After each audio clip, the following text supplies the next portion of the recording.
and welcome back to another episode of the Oner podcast, the podcast where we break down and review films all in one big, long, unbroken take. I'm Austin Archer, and with me, as always, is my childhood next-door neighbor and lifelong best friend, Kramer England.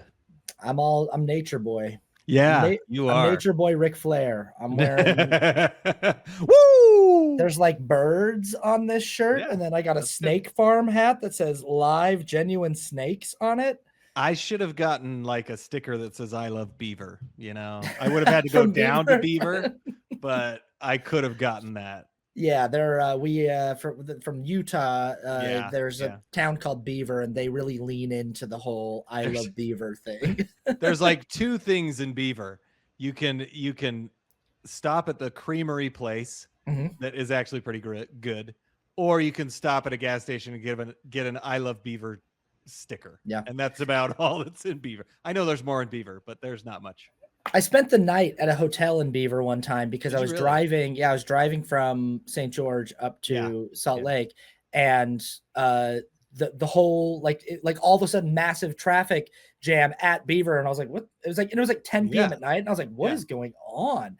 And so all the cars were being diverted off the exit where there's that like Wendy's and that fast stop, and there was like a cop car that was directing cars at the end of the exit. And I rolled my window down. I was like, what's going on? And he was like, whole freeway shut down. He's like, there's an active shooter up on the freeway up there. I was like, what? Oh, no way. And he goes, yeah, there's a guy like in a truck who's just been like firing off rounds at cars. And I was like, oh my goodness. What? And he was like, it's like a few miles down the road. Like, he's like, we've like basically like isolated. It's fine. And I was like, do you know how long till you like sort it out? He was like, no. And so I just went and got it was like, it's late at night. I just went and got a room at this little, like, Motel 6 in Beaver. Okay. I always thought, and I don't know why, I always thought it would be fun to do like a road movie and end up in Beaver. I don't even know what the movie would be, but Beaver is such a small Utah town that's big enough to have people there, but not big enough to have a lot. So anyway. If you're watching this on YouTube, you've surely seen the thumbnail and you know what movie we're talking about, but maybe you're like listening and just going, why do they keep talking about Beaver? Beavers. We're talking about the movie Hoppers from Disney and Pixar. It's their new release in theaters right now. Very well-reviewed film. And the main animals in this film are beavers, and it takes place in a town called Beaverton. Yeah, not Oregon, though. No. But have you been to Beaverton, Oregon? I've never been to Beaverton, Oregon. Okay. Well, when I worked for the U, we went and we played there, but that's not much in Beaverton either. That's where Oregon State is, right? Yeah. Yeah. I thought it was, I mean, like, I'm wondering like what our conversation is going to be here. Cause it's just sort of like the movie is, it's delightful, right? Yeah. It's a fun movie. I really appreciated how unhinged it got at the end with like how crazy it got and just kind of weird. It was really fun. I saw it with my kids and good. It was but I think it's also like, did you see it with Olivia? How did you see it? I went with Olivia and it was like a 9 p.m. showing at the theater by our house and it was full. Like, nice. First of all, it was hard for us to get tickets. There were a few nights in a row where I tried to get tickets and the theaters were full for like late showings. And I was like, people are taking their kids at like 10 p.m. on a school night to go see this movie. Yeah. And then we went to a 9 p.m. showing and it was full and it was all adults. There wasn't a single kid in the theater. And I was like, okay. I was like, I kind of vibe with this. I think this is fun. And that's what I was going to say is you can feel fine not having kids and going and seeing this movie. I think that's that's the mark of a good animated movie is if you can get adults to see it without their kids, but if you bring your kids, you can still be entertained. Right now, this theater was laughing the entire movie. It's a very funny movie. It is, and Olivia was like sobbing by the end of the film. Oh, she was okay. Good, nice. See, I thought, a lot of people are saying, "Oh, it's Pixar's return to form," and they say that with a lot of movies. And I wouldn't say it's like I feel like there's 3 tiers of Pixar movies. There's the amazing ones like Toy Story 3, Monsters Incorporated, Up, all those like really just great movies and great animated movies. Inside Out, Inside Out, Incredibles. Incredibles, yeah, which Incredibles is probably my favorite, but just amazingly well-made movies. And then you have the second tier, which is like they're good, they're better than most animated movies, but they're not like that. Punch you in the feels really hard. And then there's kind of their like mediocre to bad ones like Cars and like The Good Dinosaur. I thought this was in tier 2, probably more near the top. I almost that's what I was thinking. I was like, I feel like this is between tier 1 and tier 2. Like it's got a foot in each. Yeah. There's moments for sure that it's like, but I also felt like there was a little too much plot going on. Like there was a little too many things that were going on that were big. And so I kept feeling like, this is really big and really important. And then it would, kind of downplay it. And then it would be really big. And it was almost a little too much. So it kind of took away from the emotional aspect of it. Now that's a nitpick. That's not like a huge criticism of the film because it is hilarious. Like I think it was better for it. Because if you try to get too much into the emotion of it, you could have also lost the movie. Kind of the zaniness of the movie, which I think is really good. So it really, I think you're right. It kind of has a foot in each, 1 and 2. Yeah, this is the spoiler version of our show, by the way. So we're going to talk spoilers. If you don't want to have the movie spoiled, you can go watch our first thoughts where we talk more generally about the film.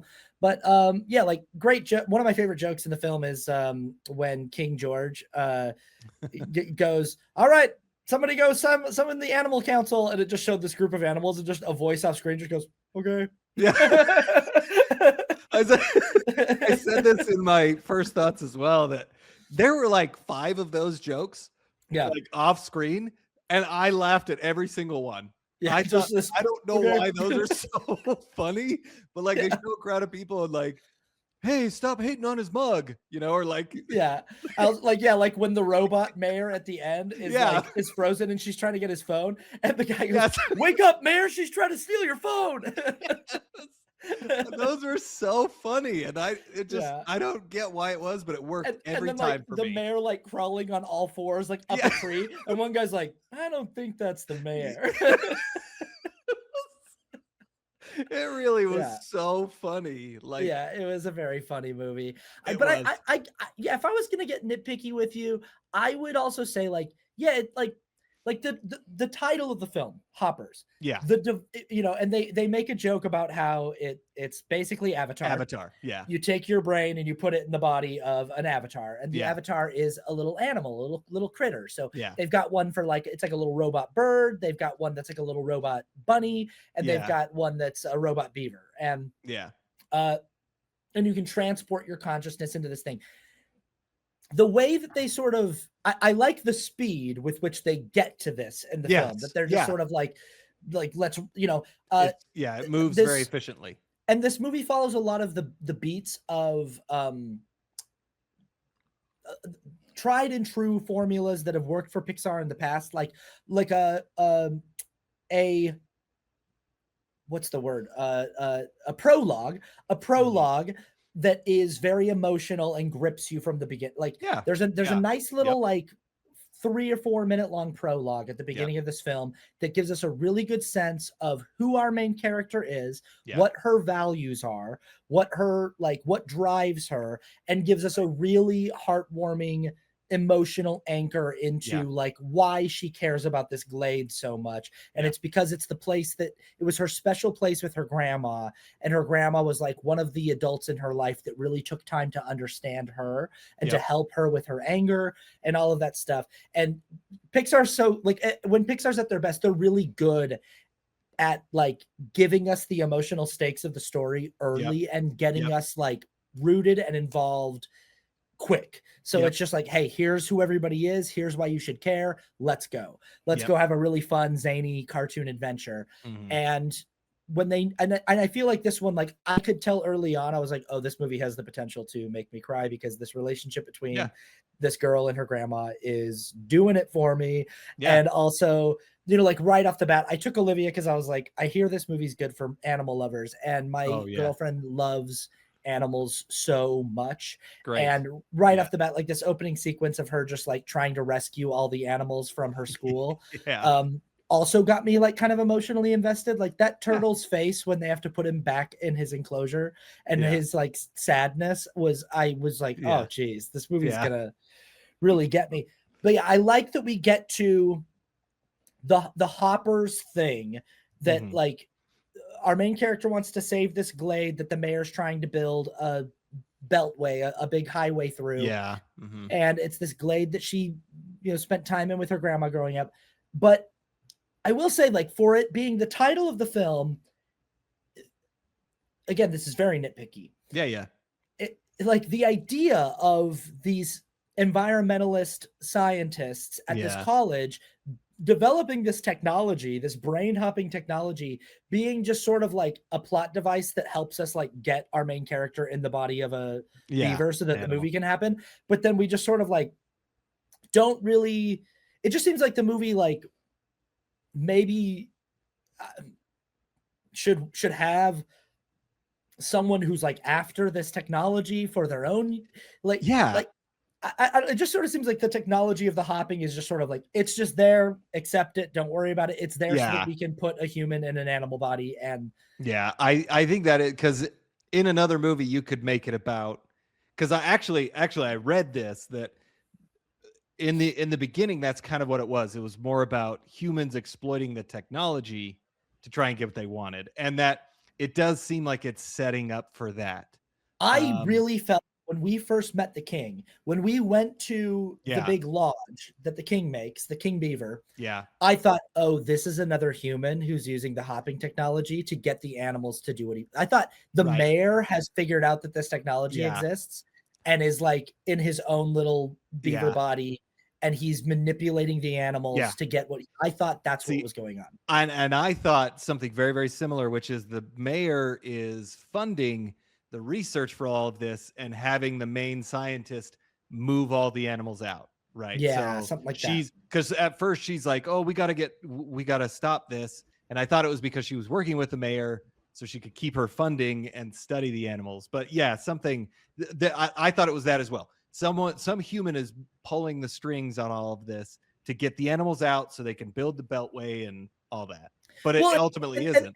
And that's also like not technically wrong. Like the humans were using technology to move the animals out and to, because the law says like you can only build this beltway if the animals aren't living there. Which again, like I feel like this movie is a lot more favorable to legislation and politicians than real life. But like in real life, no one's like, well, you can only build there if there's no animals living there. Like in real life, humans are like, I don't care. But this movie has a very strong environmentalist message, and a message about how humans and animals need to do a better job coexisting with animals. But I think the reason why this is so nitpicky is the plot of the film is not hard to explain. We basically just did it. It's like our main character, what's her name again? Mabel. Our main character, Mabel Tanaka, wants to save this glade that she spent a lot of time growing up in with her grandma. Her grandma has passed away like the year before the movie takes place. And in honor of her grandma, she wants to save and protect this glade. But she's got sort of a rivalry with the town mayor, and they've gone back and forth for years over environmental issues. And she finds out about this hopping technology where she can put her consciousness into the body of a beaver, and she's going to use this technology to bring the animals back to the glade so that the mayor can't build his beltway. And that's the plot of the film. I think the nitpicky thing comes in where it's like, okay, if the movie's called Hoppers and the main technology that allows the movie to happen is this consciousness hopping technology, then maybe like the conflict of the film can also involve that technology somehow. That like there should be a question of like, well, how did you guys get the money and the funding? Like you said, how did you get the funding to develop this? And it turns out that, and then you have also a message about how like sometimes in order to get good, useful environmental science done, you need to sort of make unholy alliances and deals with the devil to get your funding. And the way that can sort of corrupt even people with good motivations to they want to do good things with this research. In order to get the funding that research costs, they have to make an alliance with the mayor and his team, who are like, well, we scratch your back, you scratch ours. We'll give you the funding, but you need, and I think that might not only does that connect the conflict of the film with Hoppers, with the technology, with the, it just sort of, I think, keep things maybe a little more streamlined.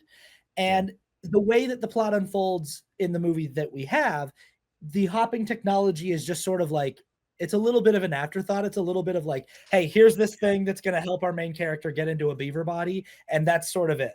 And it's just sort of like, and then the rest of the conflict is like the mayor's doing he's using sonic waves that only animals can hear, and but this is all like, it does, like, the movie works, you know. Yeah, it does. Yeah, it works. I totally agree. It kind of doesn't go the way that you think it's going to go, but that's not necessarily a bad thing.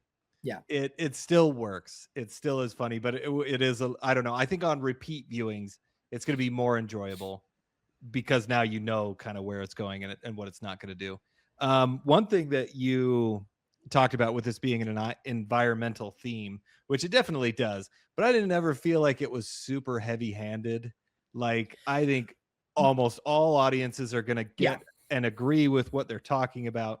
I also really liked that they had good and bad humans and they had good and bad animals. Yes. Which I actually really liked, because it wasn't like, oh, everything it's not like Fern Gully where it's like humans are horrible and like all the forest creatures are the best. Like, not that Fern Gully's bad, but it gets a little like, okay, this was a little bit more grounded in the sense that there's good and bad in both. So we got to figure out how to find the good in everybody. I really like, and we talked about this on the way home last night, I really like the way this movie dealt with the inherent brutality of the animal kingdom. Yes. The Lion King has its own way of dealing with this, where it's just sort of the circle of life. It's like, it is the role of all of the food chain, like that we, you know, and he talks to, you know, Mufasa talks to Simba about how when we die, our bodies will go into the ground and become the grass that the antelope will eat, and that, you know, and then we eat them, and it's this, like, we all eat each other, and we're all giving our, you know, and I like that this movie sort of turned it in, like, the inherent violence of the animal kingdom into like kind of a joke. That it was like, hey, like, the animals aren't inherently just like better or more noble. They just deal with the reality that it's like, well, in our world, if you got to eat someone, you got to eat someone. And I love that it's just like early on in her experience of being a beaver, she's trying to talk to this one beaver who's like kind of, he's like perpetually just like stoned. And he just gets scooped up by this bear, and he's just sort of like, well, I got caught. And then she stops the bear, and then the bear's like, hey, I'm allowed, and he's like, hey, you're not supposed to do that. He got me. Like, he's supposed to be able to eat me. She's like, you wanted him to eat you? He's like, well, no, but like, if I get got, I get got. You know? Like, he's like, do you still want to do it? And she's like, no, now it's weird. Oh yeah, that was good too. Yeah, the bear. She's like, do you still want to eat him? And he's like, well, no, you made it weird now. It's weird. But I also like that, like, several times in this film, there will be just like an animal that is talking, and another animal will just kill that animal. Like the worm. Like that, like the insect queen is like giving a speech, and Mabel just swats her and just kills her. And I was like, wipes her guts on the rock. it's like that's not something you see every day in kids movies, where they're just like, the Lion King mentions the inherent brutality and violence of the animal kingdom, but this movie's just like, no, you're gonna see animals just like straight up eat each other. And I kind of liked that in order to get around the, like, the more, not to traumatize the children, they were like, let's just sort of deal with it as like what it is, that it's a matter of fact reality of the animal world, you know, that I mean, they kill each other, that's just how it goes. I thought if you ever watched Planet Earth, if you've ever like watched David Attenborough, any animal documentary, that's what they get into. It's hardcore. It is. I mean, it's the truth. You can't sugarcoat it. I thought it was funny that they always made it a joke, but it's like, well, I was happy with how they dealt with that as well.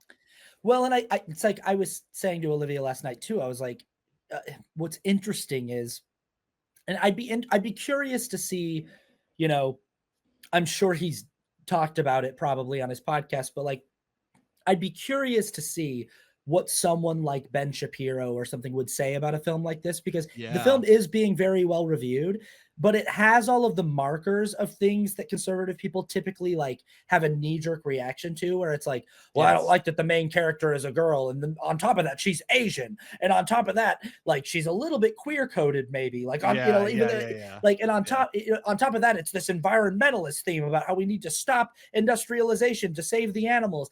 And it's got all of these markers of things that people can be reactionary about, but it is being very well received by general audiences and critics alike. And like you said, I don't feel like the actual film is beating anybody over the head with anything. I don't feel like it's like a problem that Mabel Tanaka is. Yeah. Well, no, and I totally agree. So I don't think Ben Shapiro has reviewed the film, but I would love to know that as well, because it is the good thing that they do, as we've been talking about. The good thing that they do is that the Beaver King, excuse me, is like totally understanding of the humans. Like, well, they've got their thing and we've got ours. Like, and it's a good balance of all of it, because and Mabel's like motivation to want to save the glade is both environmental but also deeply personal. And you understand. And that's also an interesting aspect of her journey, that she goes into the animal kingdom in this beaver body with the intention of like rescuing the animals and being like, I'm going to bring you back to this place that was stolen from you. But what she finds is that they're largely like, oh, we're cool with not being over there. Like we just sort of moved over here. We're fine with it. And what she's really doing is sort of imposing like her emotional journey of saving this place that matters to her because of the relationship she had to it with her grandma. And she's sort of making her crusade theirs, even though, and that is the thing, is like that animals largely, and again, in real life, I do think that like animal habitats and the symbiosis that humans are supposed to have with their environment, I think humans do more than our fair share of like interrupting natural habitats. And we're constantly displacing natural populations and doing things that, we're messing with the natural order of things more so than other species are. But animals are remarkably adaptive, and that's sort of just the process of evolution in action, is like adaptation and survival. And okay, I can't live there anymore, fine, I'll go over here and I'll figure out how to make this a habitat. And and it's just you adapt or die. And that is, again, like part of the cruelty of the animal kingdom is it's not just adapt or die to human industrialization. It's also like adapt or die to whatever new predators are around in your area. Figure out how to outrun them or don't. Or you end up at the bottom of the food chain. So but I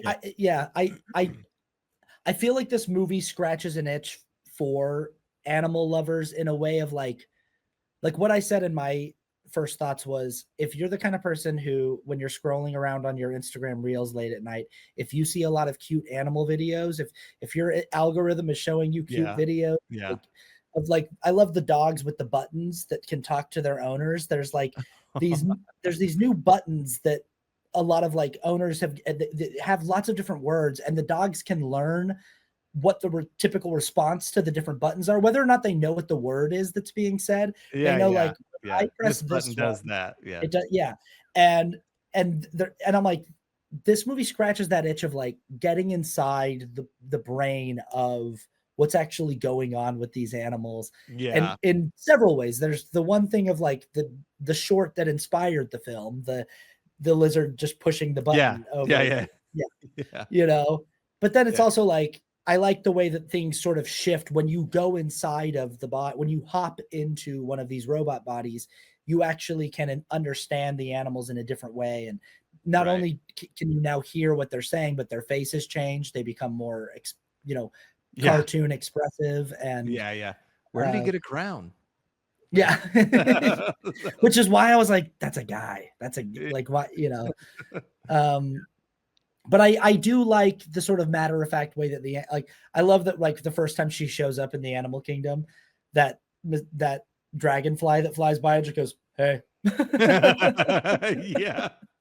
I love that they all had very normal names as well, like Tom and Ellen and Tina or whatever.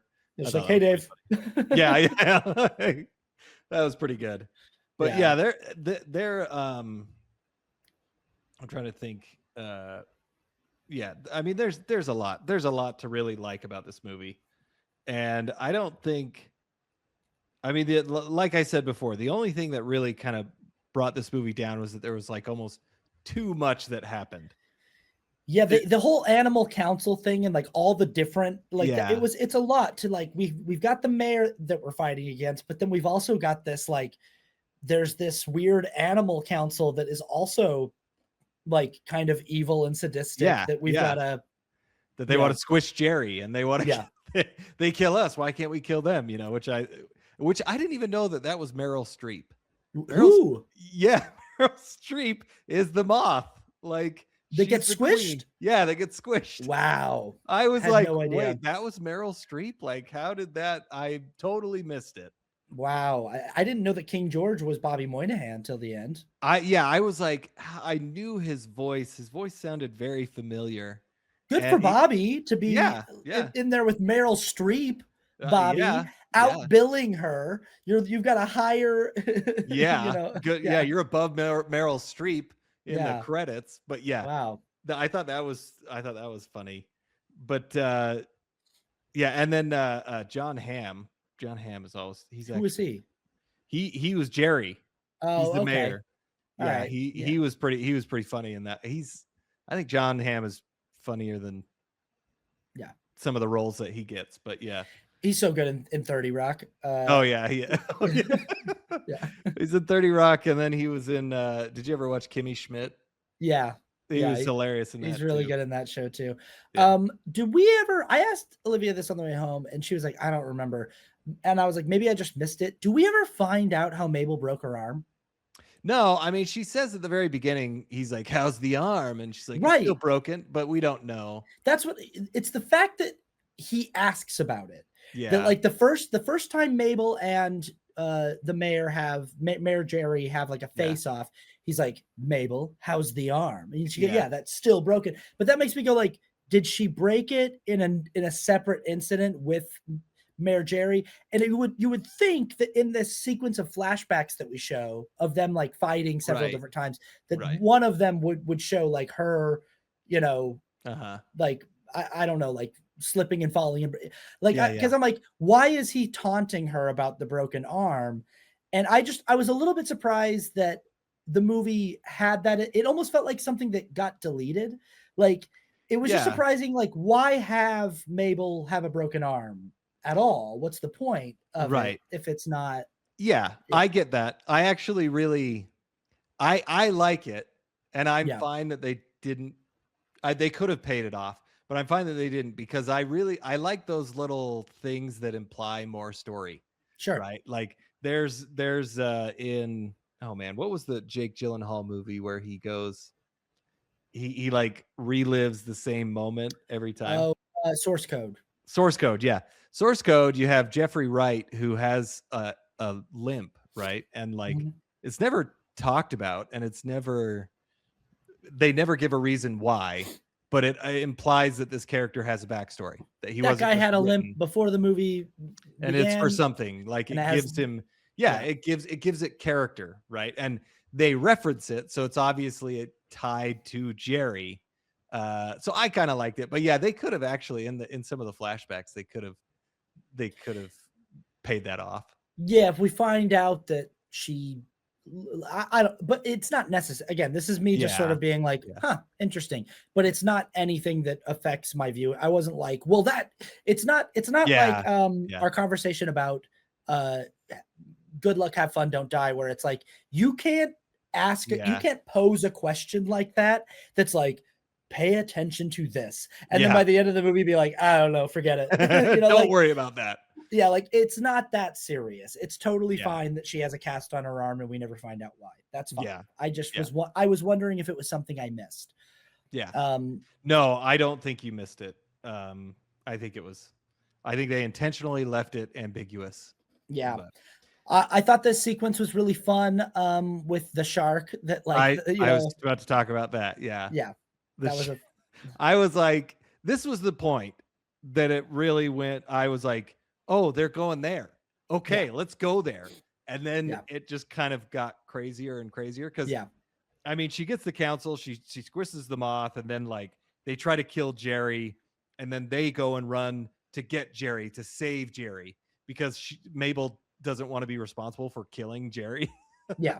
She like that was not her intention, which I thought was. So they go there, and then they're driving, and then all these birds come, and I was like, oh, what the heck are they going to do? And then they go down into the water, and they lift up a shark. Yeah. And they start sending the shark. I was like, wow. And it's like a high-speed chase down the road where like birds are carrying a shark.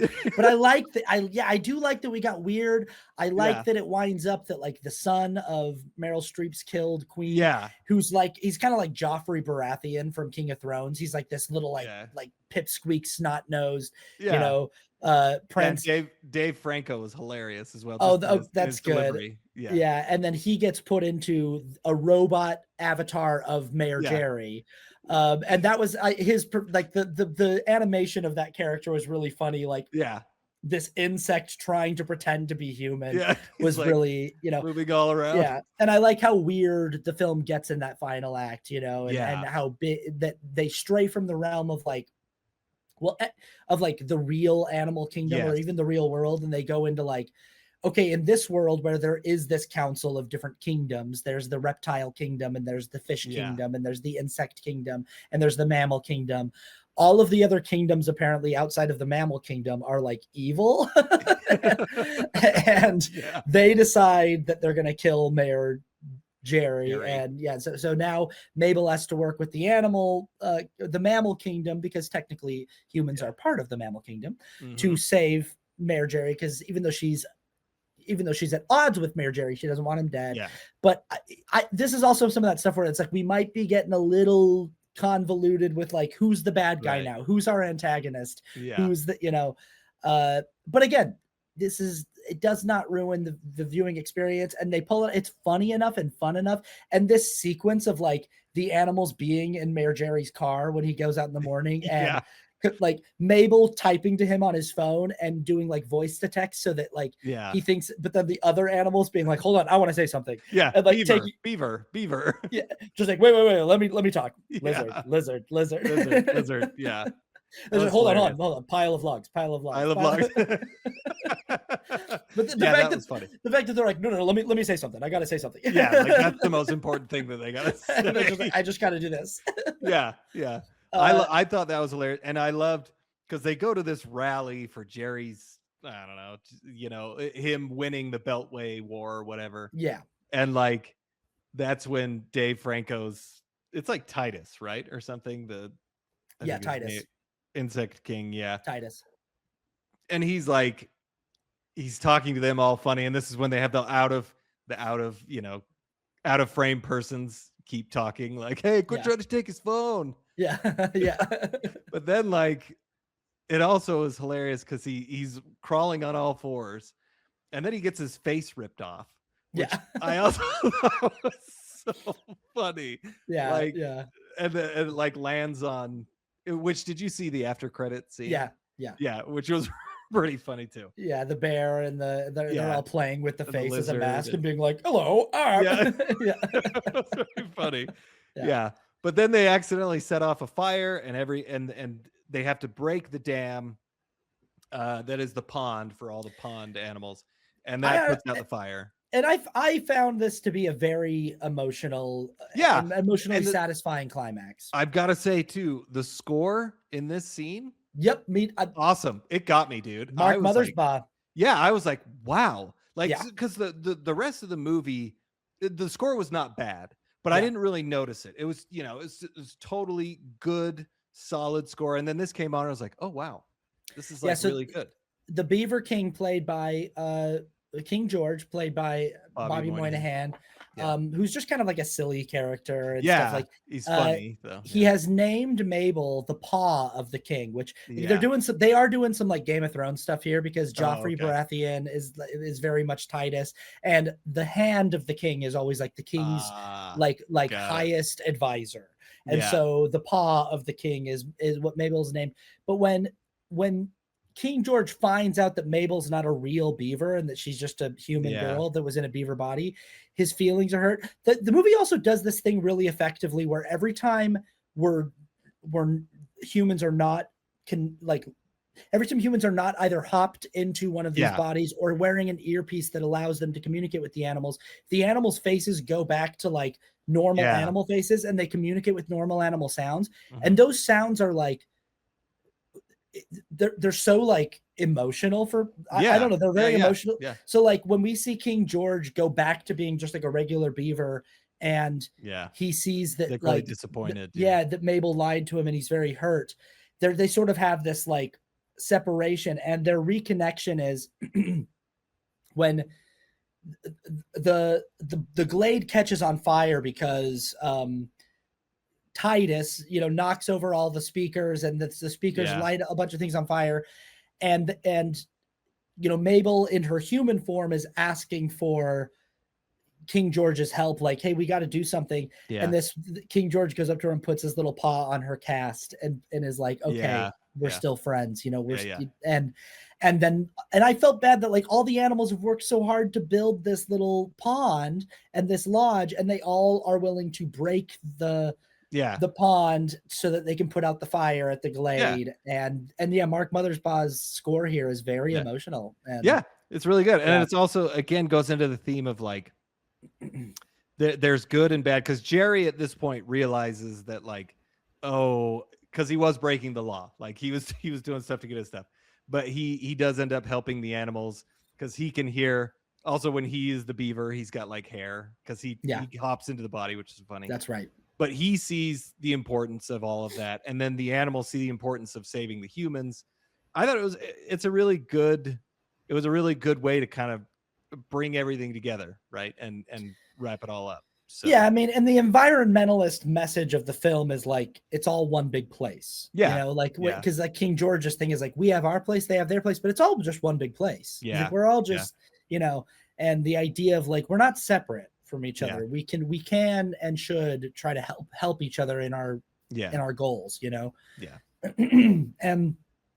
that's basically, that's kind of it. And again, like the hopping thing, the people who invented it, they're just sort of like, well, we're off. Like the college decided to shut down our program. Which is so weird. Which again, I'm just like, I want to know more about like, your college funded this like revolutionary. This would change the entire world. Right. Yeah. But okay. But they were like, we're tired of that. Project. And then she wants to create the dog talking. Did you notice that? Oh, sure. She wants to create the talking dogs from Up, the communicators. Anyway. Which that's sort of the Pixar thing of like the in-universe connecting all. There was a ton. I can't remember them all, but there were like a bunch of different Easter eggs in there.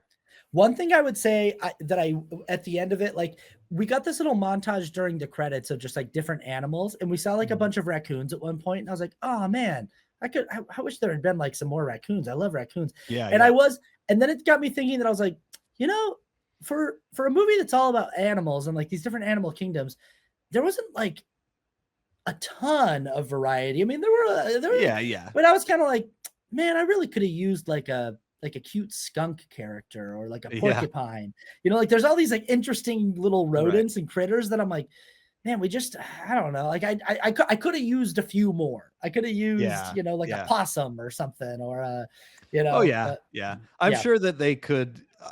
I mean, I agree, but I think it was good to the story was already so full. It is very big. And if they make a sequel, which they just might, because this movie's doing really well, they could see a lot more animals. Like it'd be very easy to create another, they go into the rainforest or they go wherever. It would be very easy to like make the problem bigger too. Oh to yeah, be, yeah, yeah. yeah, So totally. I could see them doing that, but Yeah, yeah, yeah, very solid, yeah, not quite like A plus top tier, but like not quite yes, like B plus second tier either. Like yeah, it's yeah, yeah. solid, solid work from Pixar here. Mhm. Should we get into our scores? Yeah, let's get into our scores. Okay, we score movies on this channel out of 10, 10 being the best. We give a rating for the technical achievement, just the craft of the film, a rating for the ending, a rating for rewatchability, a rating for cultural significance and impact, and a rating for our subjective feelings on the film. What do you give Hoppers technically out of a 10? Technically, I give it a 7.5. It was very solid, but the animation was great. I think it looked good, and I appreciated that they went there for the craziness. But I also really appreciate that they had the story of there's good and bad in both human and animal worlds. And I Yeah. think that deserves just that extra little bump, Yeah. I thought it was good. I'm all the way up at a 9, just Oh because I'm like, wow. for like Wow. what it is, like for what they're doing. I Okay. mean, I just was like, yeah, like when I look at it, I'm like, every issue I have with it is like a real nitpick. So Yeah. I'm trying to just look at like what was the job the filmmakers Yeah, had to yeah. do, and I'm like, you got me to care about those little animal faces with their little Yeah. like black Yeah. eyes within the noise is like the Yeah. I'm like, oh, you got like, you Yeah. hooked me with that opening prologue. Any little nitpick I could give is like something that's just like, yeah, but that's fine. And so I'm literally like only capable, because I think the animation is fantastic. Yeah, yeah. They the concept of having the faces become more expressive when you can hear what they're Right. saying Right. versus it all, I think that like for the movie they were trying to make, they did their job, Yeah. you know? Yeah. I think So, it's I'm thinking of the other Pixar films as well. And oh, so I you're so it's holding it kind up of like trying against to those as yeah, the, yeah, yeah. yeah, But fair it's enough. I mean, yeah, yeah. Yeah. How about the ending? The ending I gave a 7. It's a Yeah. solid it was fun. It tied everything up. It had the emotional part of it for sure. Um so yeah, it was a good ending. I think also just again with having there was so much big stuff that it was it was a lot, but it still, I mean, it stuck the landing, I think. Yeah.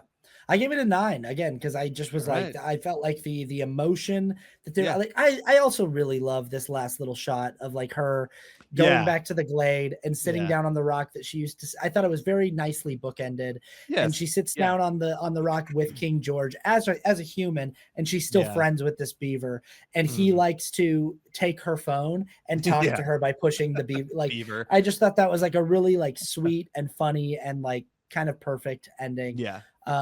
Yeah. Very good. Very How good. about rewatchability? Rewatchability, I'm gonna give an 8.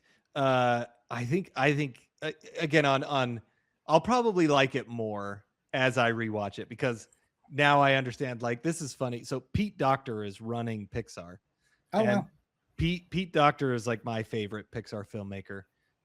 He made Monsters Incorporated, Up, Inside Out, and Soul, and he is so good at crafting stories. Like it's so amazing. I think that a lot whenever I watch one of his movies, I'm always a little bit like the first time I watch it, I'm always a little bit like, oh, that was not what I expected. So I'm always a little like underwhelmed. But then the second time I watch it, I'm like, oh my gosh, I got this, I got that. Like I see what they're going, I see what he's going for. Like it like always stays with me. Mhm. And he's amazing at doing that. And I think this is a movie that now that I see it on a second time and I understand where they're going, what they're going for, I think I'm going to like it a whole lot more. I do think though that the past few movies, Pete Docter has he's almost like way better than everybody else, and sometimes people who are way better aren't as good at like imparting their wisdom. Not that he's not good at it, but like if you try to be Michael Jordan, you're going to end Sure. up not being as good as Michael Jordan. And that's kind of how I've seen the last few Pixar movies is like Sure. Pete Docter's running things and he's so amazing, but they're also not as good as he is. Yeah. So they're trying to do things sometimes the way that he does them, but they just don't pull them off as well. Anyway, that's kind of, but I think I'm No, going to really like this on rewatch. Yeah, I think that makes sense in comparing it to like what we know the studio is capable of going like, Right. well, this really a lot really works about this, but is it multi-layered in the way that some of those other stories are, Yes. and has that extra depth? Maybe not, who knows. Yeah. This I gave it an 8 because I think on rewatch it will always be like enjoyable, but also like it might even be a little lower for me, but just because like I just as an adult with no children, I don't really just have I don't really Yeah. go to the like I probably wouldn't have seen this film if we weren't doing Yeah. it for the podcast Yeah. and the thing. Like Yeah. even if everyone told me it's really good, I would have been like, cool. Like I just like Yeah. I don't really it's just Yeah. not really my thing. But like that doesn't mean that I didn't have a lovely time watching Yeah. it. Yeah. I get Uh it. um how about cultural impact? Oh man, this is a hard one. I gave it a 6. It probably I'm thinking that it will be more cuz it's making a lot of money. I'll give it a 6.5 because it's doing good, but also I'm comparing this to the cultural impact of Pixar movies in general. Mm-hmm. And they have gone in a slump, I think everybody would agree, the last little while, but I don't know if anyone can ever get back to what they were originally. I mean, Sure. their run that they had for so many years was just it's amazing. So in comparison to those, I don't think it'll have as much impact as so many others, but it is doing really well. Yeah. So yeah. I gave it an 8. Just because it's doing well, it's well reviewed, and I think they've got two big projects this year, this one and Toy Story 5, and so Oh you know man, and I'm not excited for Toy I Story know I'm 5. I'm scared. sorry, it's not looking great. Yeah, I know. Yeah, but we'll see, Yeah. but I think that the success of this film for the cultural means that like there's still life in this Yeah. studio. Oh, You know, absolutely. and Yeah. it's definitely like, okay, yeah, cool. They're still, and it's something else too, which I like. Yeah. How about your subjective score? My subjective score is a 7.5 as well. Again, this is really good movie. I think everybody should see it in a theater.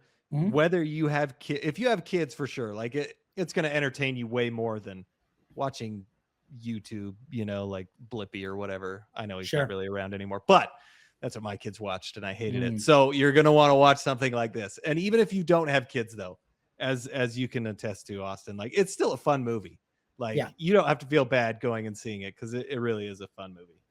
Yeah, I gave it an 8. I mean, I don't have a lot of bad things to say about it. I'd probably give it a higher score if it was just like more like my thing. But I just am sort of like, like I prefer movies for adults, given my druthers. But this is a solid one. Like this is like if you go see this because you're like you've seen everything else that's in theaters, or because you're not interested in anything else, this is a solid like time. You're gonna have you're gonna have a good time. You're gonna laugh, and you're gonna maybe you might even get a little misty eyed. So that's it for that. Let us know in the comments what you thought if you've seen the film. Next week we are going to complete our rewatch of the Lord of the Rings trilogy. It's been 25 years since that trilogy kind of came out, and we've done the first two already. You can find those on our channel, and we are going to watch The Return of the King. So if you want to watch along with the show and do a rewatch and get into that with us, that's what we're doing next week. And then that'll be that. Like, share, comment, subscribe, all that good stuff. Tell people about the show. Yeah. Spread the good news. Help us out. Okay. And we'll see you next week, everybody. Bye-bye.